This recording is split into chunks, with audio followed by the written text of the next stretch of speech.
peut démarrer sur cette base. Là, je pense que c'est genre si je fais comme ça va, non, avec cette distance-là.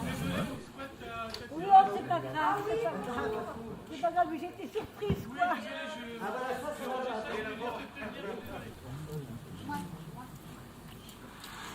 Ça nous donne une idée d'un corps. Après Michel, c'est toi, t'es ici. Et après Marité. La chose importante, c'est la chose importante, mon vieux. C'est le message. Le message de la pièce. C'est de ça qu'on va se rappeler, pas de moi, pas de mes pitreries.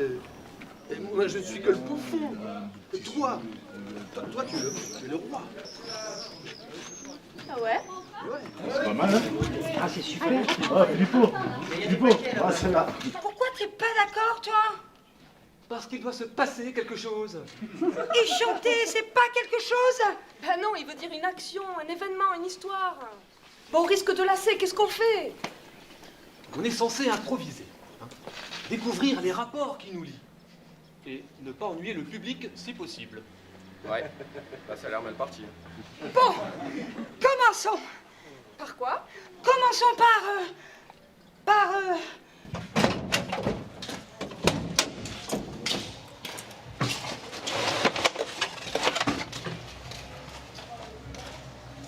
Alors je passe parce que je pars du 18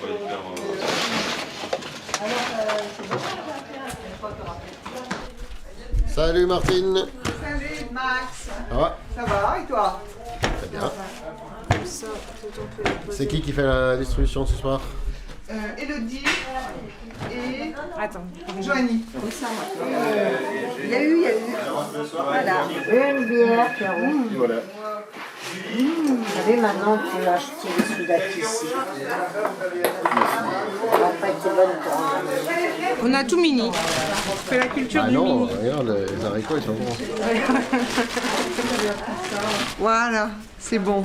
2 pastèques, 2 concombres. J'écris 2 ici au lieu de 1 plus 1.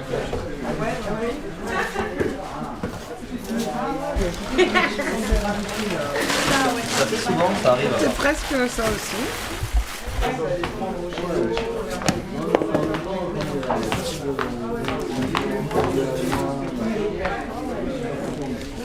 On peut le faire avec du lait. Du yaourt. Du yaourt. Oui, du yaourt, oui. Parce que sinon c'est un peu... Oui. Bon, donc avec un peu de menthe. Il y a quand même pas mal de graines. Depuis quand tu...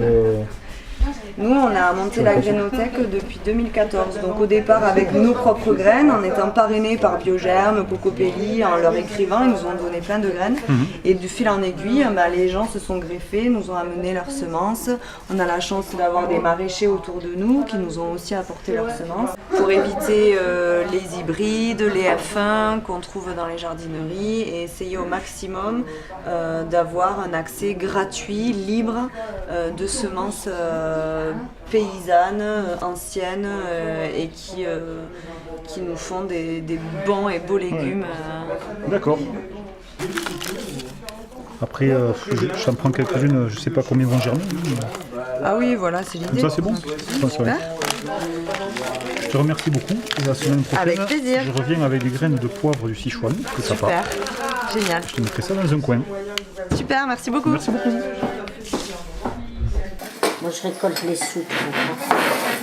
Les affaires sont les affaires. C'est parce qu'on est dans un bar associatif. On ne doit pas penser aux fruits. Justement, ça fonctionne avec l'argent aussi. Il ne faut pas s'en passer. Je produis que des variétés anciennes. Donc en fait, du coup, c'est pour ça que c'est bien aussi la map, c'est que ça me permet de faire plein de tests. Je suis sûre en fait des personnes pour qui je produis. Donc ça me permet d'avoir une grande visibilité et de pouvoir planter en fonction du nombre d'amapiens. C'est que des produits frais qui viennent juste d'à côté et que c'est moi qui cultive. Et de temps en temps, et même les amapiens peuvent venir donner un coup de main. Faut pas que ça déborde, faut pas que ça mousse. C'est un métier, hein. Servir la bière pression. Voilà. Alors, l'Antoinette, j'ai rien proposé à boire aujourd'hui. Je sais pas si elle va boire quelque chose. L'Antoinette. Elle a l'air tellement endormie. Ah non, t'as les yeux ouverts. Oui, je voulais te parler, mais comme je sais pas ce que tu me dis. Écoute, je vais t'emmener te reposer. Tu l'as bien mérité. Alors, où est-ce qu'elle va aller, l'Antoinette? Ben là, il y a des banquettes. Oui, je les ai testées l'autre jour, ces banquettes. Hyper confort. Allez, ben à la prochaine. Cette coupe de fruits, ça vient de l'incroyable cantine. J'allais dire la cantine, mais c'est l'incroyable cantine. Donc, qui a lieu tous les mardis.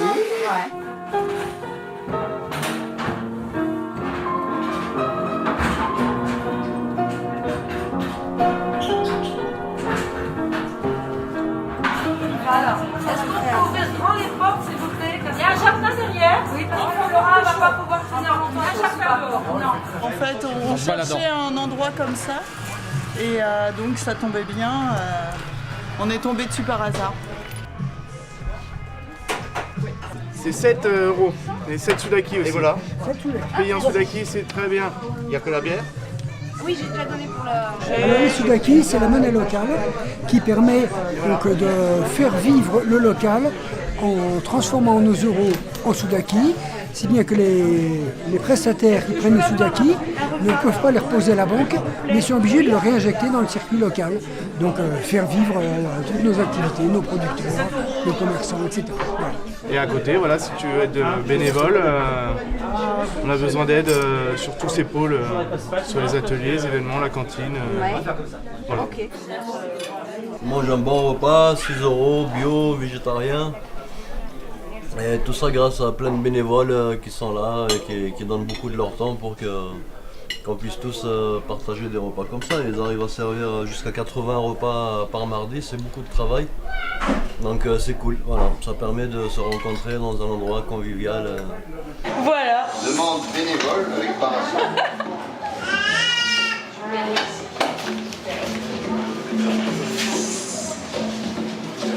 L'entonnoir, ça fait 2 fois que je viens. Donc je suis arrivée via une amie qui m'a proposé de venir faire du bénévolat à la cuisine. Et le premier jour de bénévolat a été une super journée et ça m'a... Coucou Alice. Et ça m'a bien plu, donc me revoilà pour mon 2e jour. Et ce que ça représente pour moi, c'est un lieu de rassemblement, on va dire. Arrête! C'est un lieu de rassemblement, un lieu alternatif où il y a plein de choses qui se passent. Et du coup, pour moi, personnellement, je trouvais ça intéressant de pouvoir participer et de faire des rencontres, en fait. Voilà. Allez, 2 repas. Allez. Allez, on envoie là. Envoyez. Là, on peut démarrer là-bas. Mais là, si vous avez besoin d'un coup de main. Petit cœur de riz, si tu veux. Cœur de riz, donc. Ah. Alors, 2 assiettes. J'ai pas de piste d'atterrissage là. Si,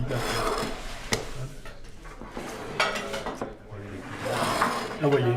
Après, ça passe ici. Ici, je mets le petit gratin. Un petit cœur de riz. Et donc la salade de riz se tient, ça va? Très bien. C'est la rilade. C'est une rigolade. Et voilà. Et merci. Bon appétit. Merci. Et après, j'ai mis des petits, je sais pas quoi.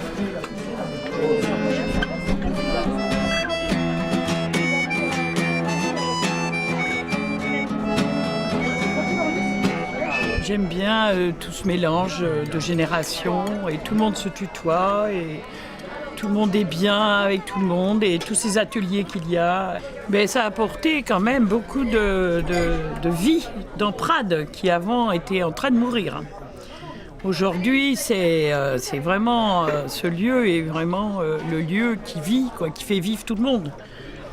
Qui attire tout le monde, hein, tous les jeunes, tous les vieux, les gens de partout. On en parle jusqu'à Perpignan, parce que même à Perpignan, il n'y a pas de lieu comme ça. Et il y en a même de Perpignan qui viennent ici tous les mardis. Oui, aussi. Tous les mardis, ils viennent ici, exact, oui. Il y en a quelques-uns ici, d'ailleurs. Voilà. Donc voilà, c'est un lieu à défendre et il faut tout faire pour que ce lieu continue d'exister. Surtout. Surtout. Ça ne s'arrête pas. Très important. Mais parce que c'est le rendez-vous des amis ici quand même. Il y a un réseau qui s'est créé et les gens se retrouvent ici en sachant qu'ils vont se retrouver sans avoir besoin de s'envoyer des messages et s'appeler. C'est plutôt sympa du coup. Comme moi j'habitais en Lorraine, j'avais des parents italiens, des parents les autres allemands, il y avait des Yougoslaves, il y a des Polonais, il y avait des conflits, mais c'était quand même intéressant. Et je retrouve un peu ça ici. Comme ça, une fusion générationnelle et du monde, des tas de peuplades qui se sont recoupées.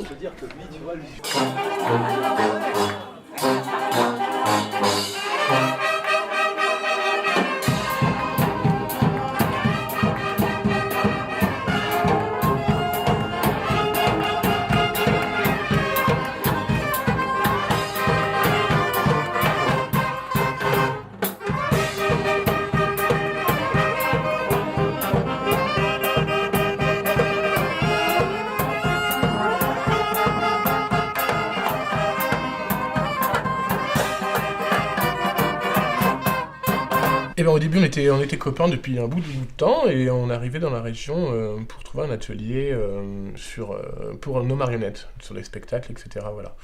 Du coup on a cherché et on a réussi à trouver un atelier dans lequel poser une marionnette et faire du spectacle. Voilà. Dans la zone industrielle de Prades. C'était le premier entonnoir, la première version. Donc du coup, on a voulu faire une inauguration. Il y avait donc l'espace atelier où on se disait voilà, là on met nos marionnettes. Il y avait des marionnettes géantes, il y avait des petites marionnettes, tout ça. Et une cuisine, on se disait ah ben là on pourrait faire un café associatif. Et ouvert ponctuellement à l'occasion pour fédérer les gens autour des savoirs. L'idée c'était d'inviter d'autres artistes à venir, d'autres marionnettistes éventuellement. Et puis dès qu'on a lancé cette idée, y a plein de copains qui sont venus nous aider, il y avait des travaux à faire, tout ça. À repeindre les murs en rose, tu te rappelles? Voilà, par exemple, les murs en rose. Voilà, c'est ça. Et à l'inauguration, il y a eu 170 personnes. Au bout de 6 mois, on a eu 600 adhérents. C'est ça, exactement, voilà, ouais. On était ouverts tous les jours, on avait des ateliers tout le temps, et on s'est fait complètement déborder. Nous, on n'y connaissait rien, t'es d'accord, hein? Ouais, voilà, ça, on peut le dire quand même, nous, on n'y connaissait rien, on avait juste un rêve, voilà.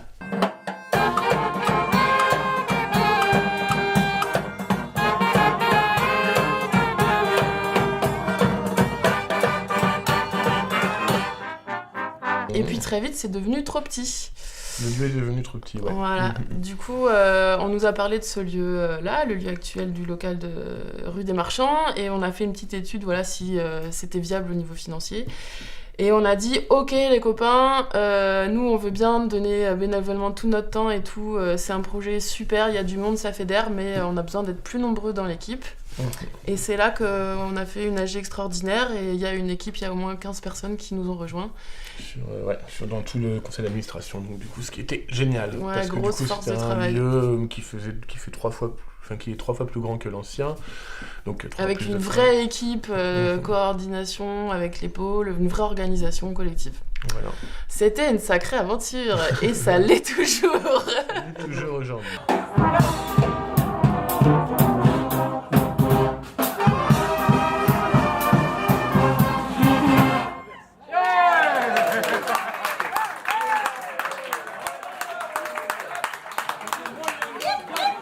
Il y avait un gros manque dans le Conflent. Il y avait un gros manque d'endroits de réunion, de personnes alternatives, etc. qui se réunissaient à des endroits. Et donc on a su répondre à ce manque-là sans faire exprès, mais ça a été bénéfique pour tous, donc c'est très bien. Sa mère, elle est très lettrée. Ouais. Sa père, il est éthiopien. D'accord. Mais vous vous êtes rencontrés où? Avec moi? Oui. Soudan. Au Soudan? Ouais. Lui a sa carte de demandeur d'asile, il a sa carte de séjour et sa compagne était dublinée. Donc il faut voir, parce qu'apparemment il n'y a pas eu de regroupement familial demandé et pour que madame elle puisse être dans la procédure normale, qu'elle soit requalifiée en procédure normale.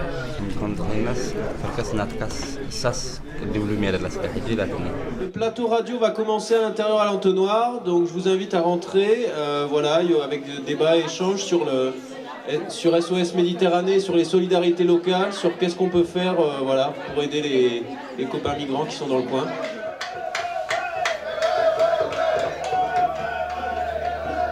Samedi 15 septembre, l'Aquarius est en vue du port de Trapani où il va débarquer dans 1 heure. On va vous petit peu ce que va se passer quand on arrivera en Italie, ok? Nous arriverons à une porte qui s'appelle Trapani. Il est en Italie, qui est un pays dans le sud de l'Europe. Tout le monde qui part depuis la Libye est débarqué en Italie. Donc vous tous allez débarquer, ok? N'ayez pas peur, n'ayez pas stressé, c'est juste que ça va prendre du temps. Donc s'il te plaît, soyez patient demain. Si les gardes-côtes italiens ne font plus rien, et s'il n'y a plus aucun bateau d'ONG sur zone aujourd'hui, c'est dramatique. Enfin, il y a quand même eu, là, dans les 2 dernières semaines, 400 morts connus sur cette zone. Donc il y a vraiment une urgence. Machine sans papier, ça cligne, ça vaut, ça ferme sa gueule. De tous les travailleurs précaires, c'est le summum. Tous ces milliers de sans-papiers, tout le monde s'en sert et puis les jette comme de vulgaires papiers Kleenex. Et sans complexe, laissez parler les sans-papiers. À l'occasion et sans passion, puisse-t-il un soir avoir l'espoir de les avoir.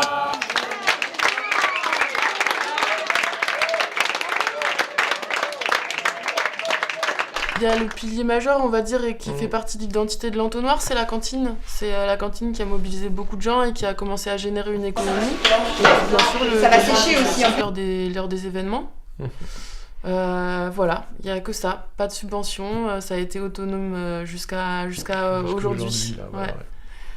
Oui, du coup, ouais, ces 2 apports d'argent nous permettent de rester ouverts toute la semaine et les jours où il n'y a pas d'événement ou de cantine, de proposer des ateliers gratuits et ouverts à tous. Ouais. Et voilà, accessible à tout le monde, surtout c'était ça le but qu'on voulait faire à l'entonnoir. Ouais, en gros, c'est proposer un lieu vide, entre guillemets, et les gens l'ont investi. Voilà, il y a Omnibus qui nous a rejoints, la Grénothèque, la MAP. Bon, il a fallu rassembler aussi tous ces acteurs, hein, ça s'est pas fait non plus par magie. Il y a eu beaucoup de travail. Voilà, il y a eu beaucoup de travail et d'énergie mis au départ. Ouais, mais c'est une belle histoire, pourvu que ça dure. Tout à fait. Je suis bénévole parce qu'en tant qu'habitant de Prades, c'est un lieu qui m'intéresse beaucoup. C'est-à-dire avant l'existence de l'entonnoir, il n'y avait pas de lieu de rencontre comme celui-là. Ça change un peu du quotidien des bars classiques, parce que c'est un lieu où on peut trouver des choses, un lieu de culture, de fête, et de militantisme aussi. Voilà, donc moi ça m'intéresse de continuer à participer à faire vivre ce lieu. Pour le plaisir de partager, de donner un coup de main, d'être là. Voilà. Les gens qui vont se régaler. Non pas en tant que spectateur, mais en tant qu'acteur. Tu vois, non, l'impression d'avoir quelque chose pour rendre le monde, de faire quelque chose pour rendre le monde meilleur. L'image de l'entonnoir aussi, c'était la mixité de public. Voilà, il y avait il y a toujours des vieux, des jeunes, des catalans, des bobos, des punks, des voisins, des retraités. Alors moi je vais dire chi, fou, mi, ami, vous faites un signe. C'est bon? Chi, fou, mi. Ah bah non, on se fait où? Bon allez, c'était plus simple. Ok, ouais mais c'est plus marrant ça. Chi, fou, mi. C'est là où cette aventure, pour moi, moi je la trouve magique, c'est que avec rien, on n'avait rien. On n'avait pas un copec, on s'est fait prêter les assiettes, on s'est fait donner tout, les fourchettes, jusqu'à prêter la tireuse à bière, et puis petit à petit, voilà, ça a grandi, et tout le monde a apporté, quoi. C'est un projet où tout le monde a apporté. Et voilà. Et avec rien, on peut faire de grandes choses. Papier, papier, papier, pourquoi il en faut pour exister? Papier, papier, papier, cet état qui nous montre du doigt et l'on traîne après soi comme une sale erreur, des expulsions qui nous écœurent. Ils disent maintenant c'est ton tour, tu n'as plus qu'à faire demi-tour. Y a pas de raison ne pleure pas, puisqu'après tout est né là-bas. Et on voit tous ceux qui se battent, quotidiennement exploités, juste pour l'obtention d'une carte qui donne le droit d'exister là où ils sont arrivés. Papier, papier, papier, ceci n'est pas notre identité. Papier, papier, papier, où est donc la solidarité? Papier, papier, papier, à nous la force de résister. Avec ce que l'État menace d'achever, nous resterons toujours soudés. Avec ce que l'État menace d'achever, nous resterons toujours soudés. Je suis dessinateur. Je suis assistante maternelle. Je construis une maison en paille. Je suis père au foyer. Je suis agente du patrimoine. Je suis ferronnier. Je suis graphiste. Je suis informaticien. Je suis étudiant. Je suis maraîcher. Je suis assistante sociale en retraite. Je suis agricultrice à la retraite. Je suis animatrice culturelle. Je suis charpentier. Je suis à l'école. Je suis là. Je suis vivant avec d'autres vivants.